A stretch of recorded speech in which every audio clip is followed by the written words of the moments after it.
Atue chile. Yes. Bado unafundisha ule mzungu Kijaluo shule? Mimi niliacha. Uliacha kwa nini? Yaani, kuna siku hapa alikuwa amebeba pancake. Tena anagawia watu wengine. Mimi nimeng'ang'ana kumfunza Kijaluo. Yeye anang'ang'ana na watu wengine.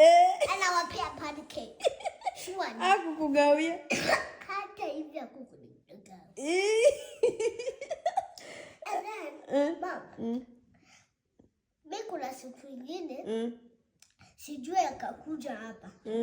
Akaniambia ati, Janelle, can you teach me your language? Mimi nikamwambia, enda upambane na watu ulikuwa unapea pancake. Enda uambie wakufundishe language yako. Napime mo.